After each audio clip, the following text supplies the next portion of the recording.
ladies and gentlemen, and what a day, what a night, wherever you are. Welcome to the CSL playoffs, of course, powered by Aces Republic of Gamers. Of course, welcome to Maryville versus RPI. I thought that was RBI the first time. I thought we were excited to talk about some baseball. Unfortunately, or I guess fortunately, it is RPI versus Maryville. So a lot to talk about tonight. Welcome everybody to the CSL broadcast. My name is Reed Rapid Melton. Joining me once again is Joshua Fekez Quest, and of course, 10 of the best collegiate players in the nation. Well, I guess it's in North America. So let's go ahead and hop into game number one. It's going to be an exciting pick and ban phase here, starting out with Maryville, of course, on the right-hand side, or left-hand side of your screen. There we go. Yeah, and this is actually interesting. So Maryville's undefeated so far, but RPI, they took out Carnegie Mellon, which nobody thought would really happen. I mean, no offense to RPI, but Carnegie Mellon, they were kind of favorites coming into this tournament, and they got 2-0'd by RPI and knocked out in the round of 96 way back there.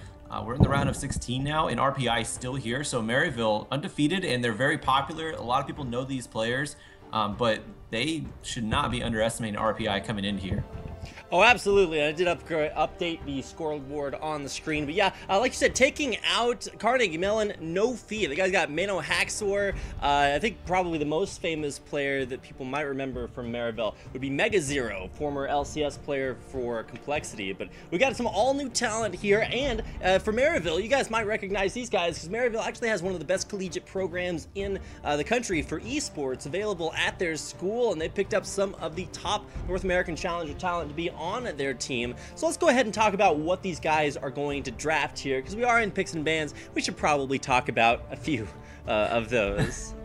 That's probably a good idea. Kindred, Gameplay, and Jana banned out by Maryville. Vayne, Caitlyn, and Echo banned out by RPI. Chody Walrus, I don't think banning out the Kindred is going to hurt him too much. Saskio, he does lock in the Karma. Technically a flex pick. We've been seeing it go mid lately, but it can still go support if they want to. And I mean, way back in the day, there was a very brief moment where it actually went top lane. I don't think we'll be seeing it top lane, but let's go to the picks that we do know are in right now. That is, Pyson did lock in the Lucian, and Bovos locking in Gragas. So pretty standard, not really giving anything away with that comp so far.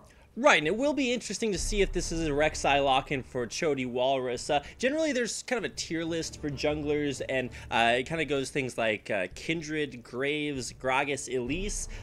Surprising to see no Graves pick right here. Graves, I think, one of the strongest champions as far as jungle is concerned. We even saw it extensively in the LCS promotion tournament in the mid lane, actually. But of course, that was more of a comfort pick between, I think it was Pyrean who played that, along with, of course, Keen for Apex. So we don't have to worry about Graves, obviously, because these teams aren't really prioritizing that at all. They've locked in their jungle picks. That's probably a mid lane Karma, although tank Karma has been showing up in EU and Korean solo queues. So maybe something to think about. Most likely mid lane with an AD carry Ezreal. So with the ADs, the junglers picked up. That does mean that most likely we're going to see RPI counter pick their mid lane matchup by saving that for last, which means these two picks should be a top lane pick and a support pick down there in the bottom lane.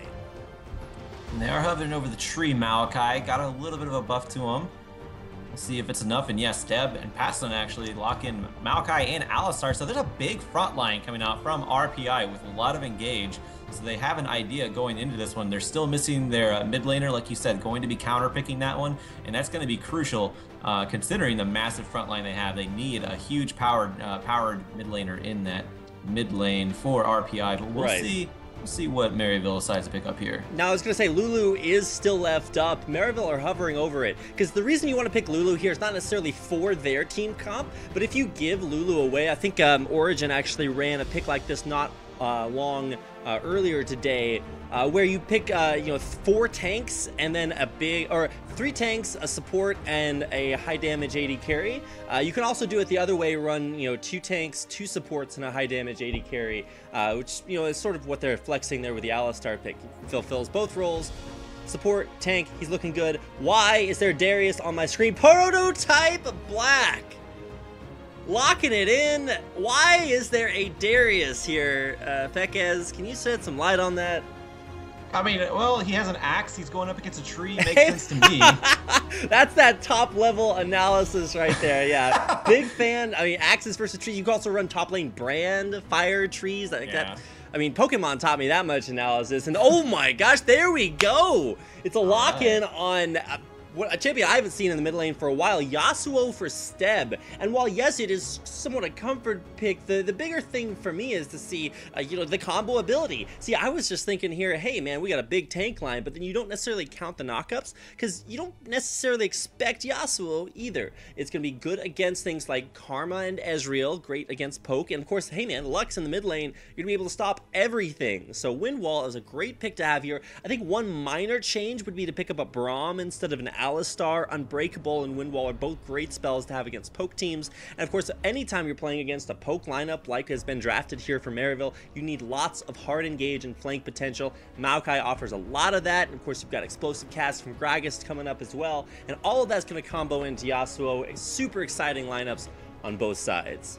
Yeah, this is going to be interesting because Maryville actually, so they did use that flex pick in the Karma and decided to actually counter pick the mid lane CKG. Or no, they didn't actually pick the counter pick the mid lane, but they did go with the Lux. And so, yeah, technically, yeah, the Karma was a counter, a flex pick. Trying to get my words out here. Yeah, so I mean, they saw exactly what they're going into, and yeah, they're picking a poke comp into a massive engage comp. We're gonna see how that one goes. But the timer is counting down. I guess you've actually given a shout out to one of our sponsors, Azus Republic of Gamers. The reason why we are going to Austin, Texas, in DreamHack. So they're actually supporting us and funding the prize, the winning, and the trip over there. So thank you very much, Azus Republic of Gamers. And of course, give a shout out to Twitch.tv for always being with us. Largest gaming platform streaming company in the world. Thank you very much.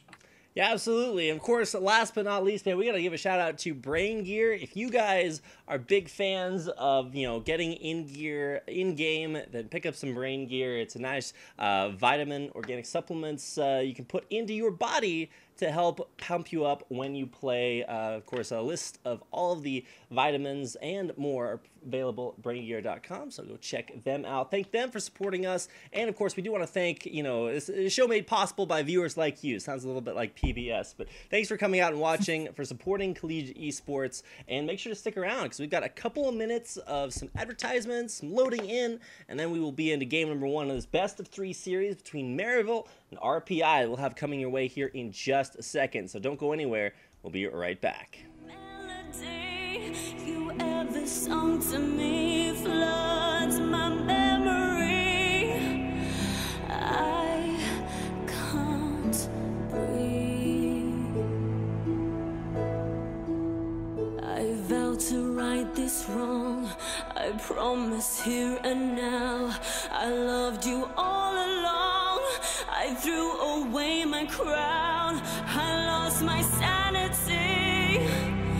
You're my key.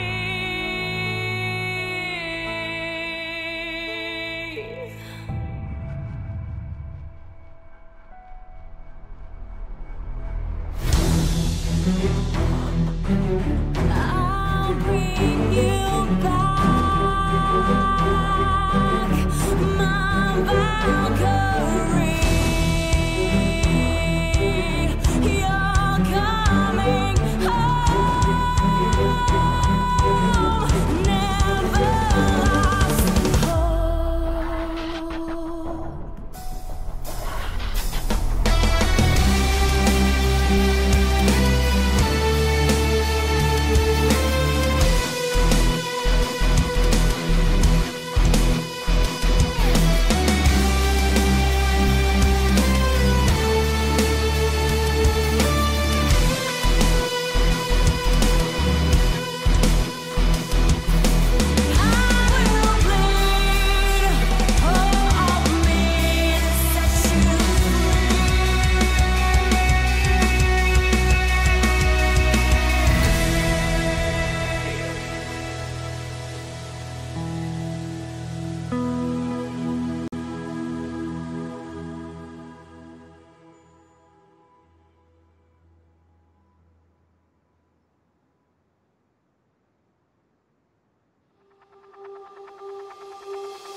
Welcome back, ladies and gentlemen.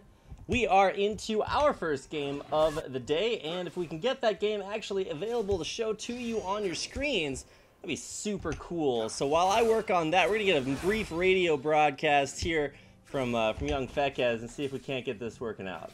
Yeah, no problem. Standard lane's coming up right now. It actually looks like the junglers are starting both the top side, and their bot lanes, respective bot lanes, are going to be taking the Gromp and Krug. So gonna have a little bit of advantage in the XP range in the bot side for Maryville right now is Prototype. He's actually called Prototype. He asked to be called Prototype, and I was like, nah. Twitch chat like gets all, wait, hold on. There's a flash in the top lane. Saskio maybe picking up first blood here. Python going down quite low. First blood does go over to the big Darius. Meanwhile, in the bot lane, Papa Chow barely making, barely getting taken down right after the first blood. So Patson, he does pick up a return kill for RPI, but the first blood goes over to Saskio on Maryville. Okay, well, while we didn't get a chance to see that due to some technical difficulties, which is highly unfortunate, I'm sure there's going to be, lots of, I don't know, what faces, what is it, Failfish, that's the other one. We can see things now, and while I work on updating and adding everything that needs to be fixed up, I hope you guys, oh man, are doing better than Steb is. He takes an entire Lux combo, but finally gets the wind wall out to block a little bit of it. Yeah, so this is, so I was mentioning, this is actually, he's called Prototype in game, but he prefers Prototype, and I saw that the chat actually recognizes that. I told him I wasn't going to call him that because, you know, Twitch chat gets weird when you call people different names, but everyone seems to recognize that, so I'm going to go and call him Prototype for this game. Prototype Black, that is on the Ezreal for Maryville in the bot lane with I'm Papa Chow. We'll see if he can come back from this. It's already a little bit, I guess, hairy for him in the bot lane, considering Karma did go down early on. And yeah, it's a squishy Karma against an Alistar. You just want to stand back and poke. That's kind of what you do with Ezreal as your ADC and Karma as your support. Just poke and poke and poke until their health bars get depleted enough to try to do something a little bit more sketchy, like run up and root them with Papa Chow's Karma. Yeah, there's a couple of things to mention. When you think about Karma, maybe you haven't seen her being played for a while. She is kind of deceptive as far as her amount of damage. Now, Papa Chow actually hasn't skilled the tether. It's the focused resolve. Yeah, there we go.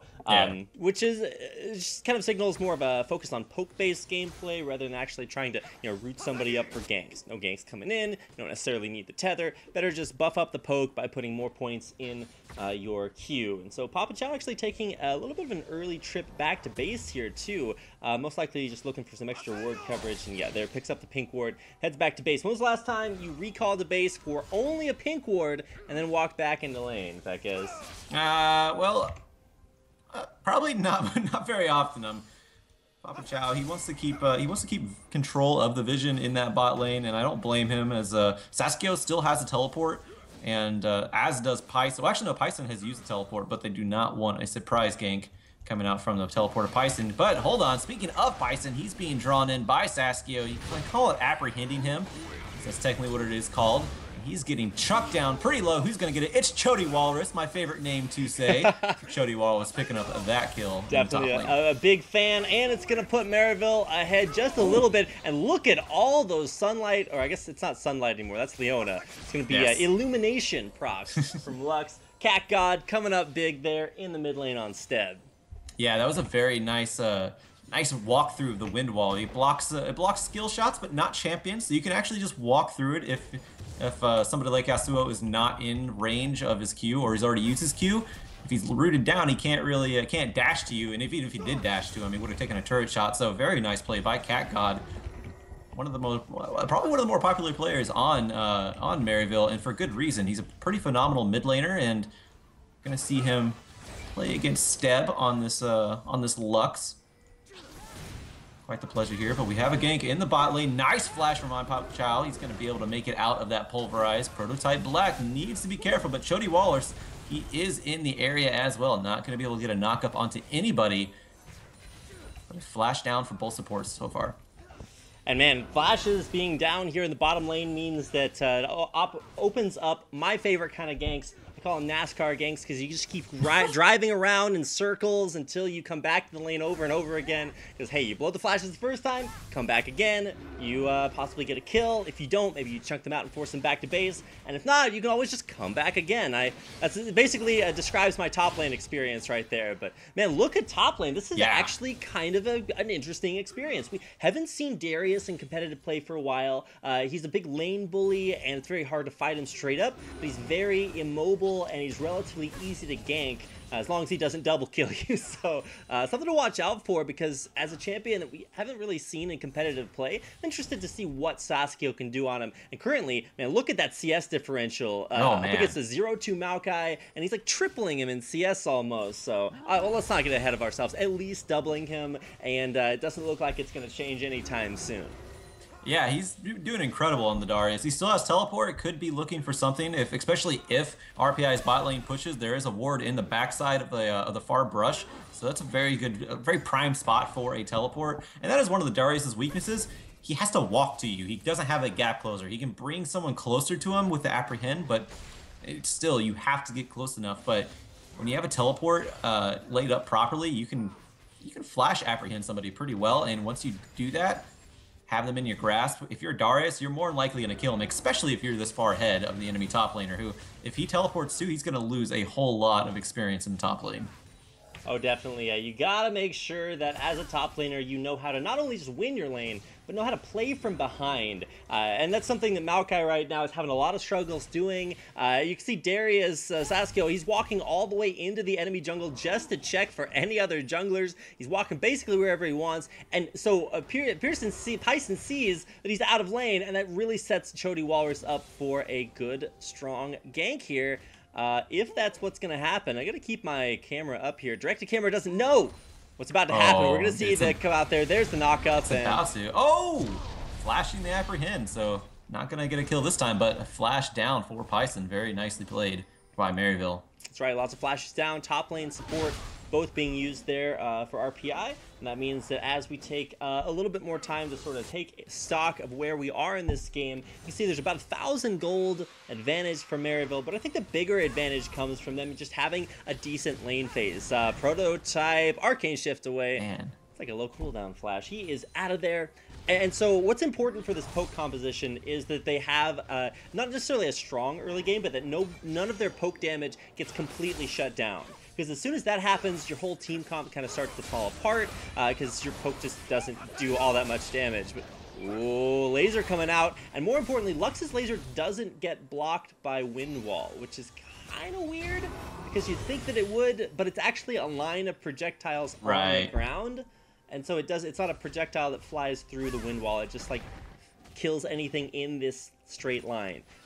Kind of weird, but it does hit through the wind wall. It's like a very, very long, like tethered ability. It's not technically, it is a skill shot, but yeah, it doesn't leave the body, which is, I think, is what kind of determines that, as it stays connected to him all the time. So yeah, not going to be able to defend against those if he decides to throw them out during those wind walls. But hold on, Bovos, he's in the mid lane, has flash and explosive cast up, not going to use it. Cat God, he's full health, still has exhaust as well. Chody Walrus is in the area. But here we go. Yeah, just nice flash by Cat God, and now Chody Walrus is in position. Now he's out of position. Explosive cast going to knock him back, but now I'm Papa Chow following into the mid lane as well, saving up Chody here.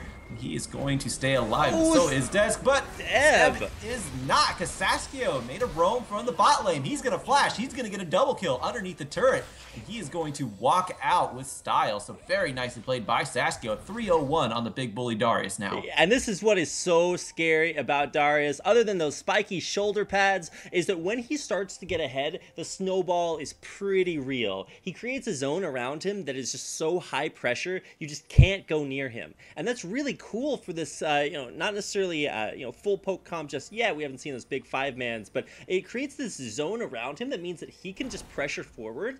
And if you want to try to catch him out, sure, you're going to have to take care of him as a big, scary tank, but he's got all this poke damage that's still going to be going off in the background. So starting to look a little bit rough. 4-1 start here from Maryville and the first dragon of the game.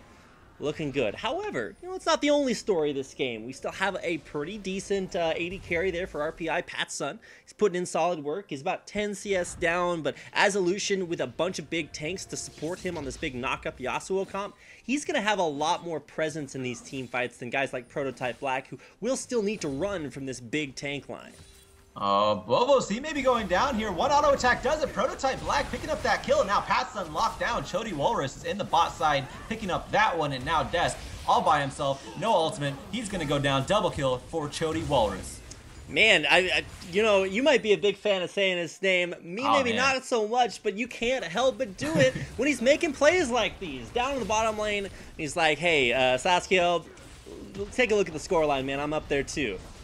Actually has one assist over him right now. Oh, so that is true. Yeah, if you're not counting CS, which I don't think you should. He's down like 60 CS, but who cares? Yeah. I don't think you should count CS if you're a jungler comparing yourself to a laner. But yeah, no. Chody Walrus trying to make his presence felt and trying to say, hey, I got a backpack too, guys. And I don't even know if Maryville needs a backpack. First turret of the game going down in favor of Maryville in the bot side, 7-1. 21.6k to 17.2 already at 12 minutes and 40 seconds. Oh, he's going to pull him over the wall. He tries it. So close, and yet so far. You think you'd be able to pull... the idea of pulling Gragas over a wall just doesn't seem very physically possible, but who am I to doubt the characteristics of champions in League of Legends? Well, there's a lot to hook. And it's considered, I mean, it's called apprehend, but if you grab Gragas, it's got to be considered a meat hook at that point. Yeah, at what point would you want to actually grab Gragas? I just don't ever think of him as a champion that when they say reach out and touch someone, they're really not talking about Gragas. So, Papa Chow and Chody Walrus up there on Bovos, but there's the big knockup for Steb flying in. Can they get I'm sorry, not able to kill anybody though out of it, so he's going to be able to get out with an ultimate down, but now Papa Chow with a flash down as well. And actually, let's point this out too. We didn't take note of this. Prototype Black, he's actually taking the exhaust. On Papa Chow is taking the heal, and that's kind of typical of Prototype. He likes to take exhaust as he likes to duel. Yeah, so exhaust exactly like that, and it sort of switches things up for the way that mid lane, or that AD carry is traditionally played. He's very well known for an exhaust Vayne that he used to play. I don't think Vayne is quite, at the place that she used to be as far as power level, and especially for this team comp. You're obviously going for a very big poke composition, so it's exciting to see a versatile array of AD carries. So we got Sasuke. He ditched the top lane. He's letting Prototype sit up there, farm it up, and start to 2v1 push that down. But now Sasuke's in a 2v1 of his own. Yeah, exhaust gets thrown down onto him. I don't think he's going to make it out of this one alive. He may take somebody with him, though, or he may not. Or he may still, but he is not in the end. Patson, he gets the kill onto that one. Shut down, going over to RPI. Man, one dunk away from making that gank pay off. Even 1v3, and with one reset comes another one, and it starts to look like DJ Khaled playing down there in the bottom lane. But in the mid lane, the action just doesn't stop. We saw Lux continue to shove that out, and then immediately leave lane so she doesn't get ganked. And man, top lane, there's action up there too, as Pyson just barely, oh my gosh, as soon as I leave the lane, I'm like, there's action everywhere. A mid lane kill picked up there by Cat God. Let's go ahead and get a quick instant replay of that. You got Desk, he's full health, he's just sitting pretty. And all of a sudden, Cat God comes right around the corner, full burst combo, and that is how you pick up kills, man. Cat God. Oh my god. Absolutely monstrous. He's trying to do the same to Bovos. Chody Walrus not able to pick him up. He's taking turret shots. Underneath the turret there is a teleport coming out. Two teleports coming out. Pyson and Steb. They're in hot pursuit, but Steb, he actually gets poked down. Cat God, he only has one kill, but he's still pretty powerful right now, and they are respecting the poke from Cat God right now. All right. But hold on. Steb actually not much damage behind that last breath, so he's actually going to get locked down and taken down. Cat God, final spark coming up just in the nick of time, able to pick him up a kill. All right, we had to watch that at 2 times normal speed because I was catching up from the instant replay, which turned out to be not quite so instant, but you guys saw everything happen. I was like, man, how did Cat God's laser come off cooldown so fast? And I was like, wait a second, we're watching this twice normal speed, so it's a little bit questionable. But now top lane, oh man, big exhaust there. The Culling does that's kittens. why it takes exhaust, because he's able to do something like that. Dual 1v1 Lucian. Almost going down there. Laser is not up for another 15 seconds, so he will not have anything too crazy to worry about that. True Shot Barrage also down as well, but oh man, they're trying for it. Papa Chow doing the utmost, clocking in for the 10-hour shifts. He was definitely going the distance on that one. And he he's gonna stand there. It's like Alistar. He's a cow, not a dog. You can't put him on a leash. Well, Papa Chow's trying to milk something there, but he's actually just killing him. So, kind of trolling him, actually. And there's the Rift Herald. It is going to go down. Maryville picking up this one. No one from RPI able to contend against this one. They are actually heavily on the back foot. 4 turrets, I should say, to 0. 1 Dragon to 0. Speaking of Dragon, going to be up in 30 seconds. And that is the inner top lane turret did go down earlier as well whenever Prototype and Patson was able to duel each other. So, game heavily in control of Maryville right now, Rapid. Oh yeah, absolutely, and this is somewhat to be expected. We did, get some stats coming in right before these games. We were thinking, hey, what is the relative power level of both of these teams? And to be fair, Maryville, you should expect these guys to be putting up some pretty crazy numbers. They almost made it into ULOL, but unfortunately were unable to play there, and have had the CSL season of their life. Currently this season, they're undefeated, 14-0, whereas RPI is still strong with a 10-3 score coming into the playoffs, but definitely you can see emphasize here the individual strengths for Maryville. They're strong in their solo lanes, strong synergy with Chody Walrus involved in half his team's kills, which, to be fair, is actually maybe a little low for him, as he's had a lot of kill contribution over this season. Prototype doesn't care, 1v3, he's going in, poking him down. Oh, there's the laser! Well, see, the thing about Cat God, he's at that point where you can't really cast his play-by-play because he's just going to delete you before anything is able to be called. So he is extremely powerful right now. He only has Morel Nomicons and Luden's Echo, but it's enough to delete any one of the squishy targets on RPI right now. At this point, I wish we could kind of do the Korean commentator thing where you're just like yelling unison really loudly, and somehow that counts as, super cool. That's kind of what you have to do with Cat God, man. He's going to put out the big burst and just be like, and this guy's dead. And this other guy over here, he's dead too. But yeah, this is what happens when a poke composition gets ahead. You just start to, lose guys randomly from getting, true shot barraged, from getting, finally sparked, something like that. You can make dead if you get hit by that final spark. Yeah, there you go. There's actually the final spark there. Yeah. As opposed to the other sparks. I don't think there are other sparks. I wish we had is there like an electricity champion? I guess Kennen kind of. Yeah, he has some Kennen, sparks. but he's actually I say he's a tricky one because hold on, Bobos. Bobos. Bobos actually does get the smite steal. Yeah, he does. Knocks Saskio back with the explosive cast. Saskio wins this, by the way. Once. And there's a flash coming out from Bobos, and even Pyson doesn't want it. He's like, all right, hey, bro, just walk away. There's 3 champions up here, and they all walk away from Saskio. Steb now, he's getting locked underneath his own turret. Prototype, he's going in, he's diving, he doesn't give a crap. He's actually going to hold on to the exhaust and take up some of the turret and pick up the kill onto Steb. Wow, yeah, Steb, even with the wind wall intact, is still not able to defend that turret down there. And man, we talked about axes versus trees, man. It looks like it is coming up in a big way. Top lane for Saskio.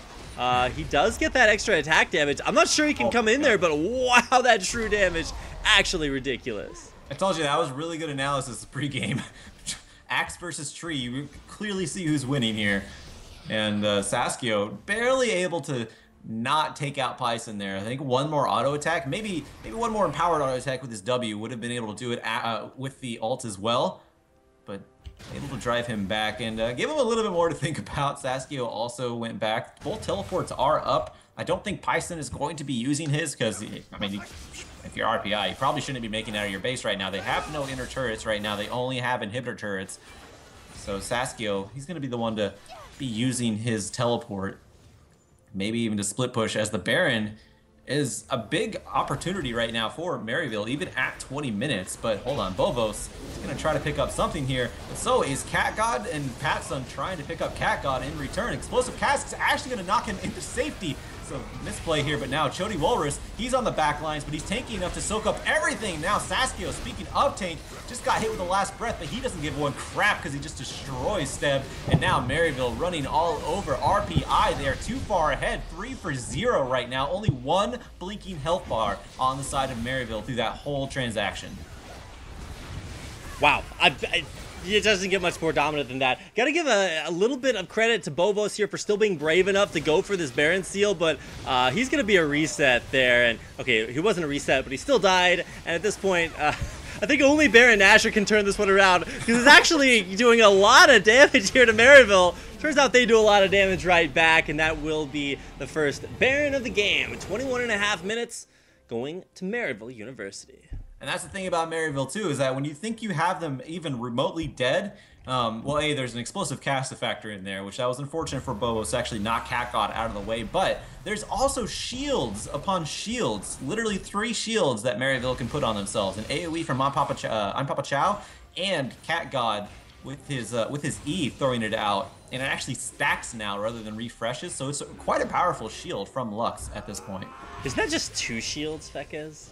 Well, I said 3 shields because it stacks twice. So it's okay, all right, Yeah. I'll get you. They actually just buffed Lux so that now her shield overall stacks faster, but comes out more slowly, even though it snaps back more quickly. I think it actually looks really cool. It's kind of a nuanced change, so it's not really that, oh, by the way, they gave her a 5th skill kind of change, but it's still pretty good.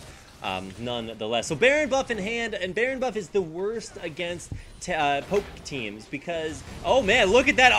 I completely outplaced Askio, knocked up and away. But what power's behind it, Steb? He goes in, he gets everything he wants, but he just dies, and now there's dunking coming out. It's a basketball game for Saskiao, and Prototype also picking himself up a kill. And this is all underneath the inhibitor turret. Their death laser has been going in between Maryville members. Desk is the only one left alive. Maryville, they are going to ace them right here. Double kill for Chody Walrus. Bot lane inhibitors exposed, and now mid lane inhibitors exposed. This may be game 4 Maryville with this Baron empowered minions. Yeah, aced underneath the turret. I was checking to see if maybe they had the damage reduction from turrets from the 4th dragon. They don't even need 4 dragons. They've got, you know, the Banner of Command buffed up minion. Oh my gosh. Super minions spawning and Baron buffed up minions in the base. Nobody there to defend, and at 23 minutes with 23 kills, Maryville University will take out RPI. Yeah, it's a best of 3, so RPI, they have a chance to come back, but they're gonna have to play those lane phases a little bit differently, and secure objectives. And I mean, it seemed like a decent start at the beginning I would say for the first 3 minutes, but Maryville, they did not let anything slow them down. 23-2, like you said, 51.8k to 31k. And we're going to get set up for game number 2. So stick around, and we'll be back in just a moment. All right. Yeah, thanks for watching, guys. Game 2 coming up. We'll be right back.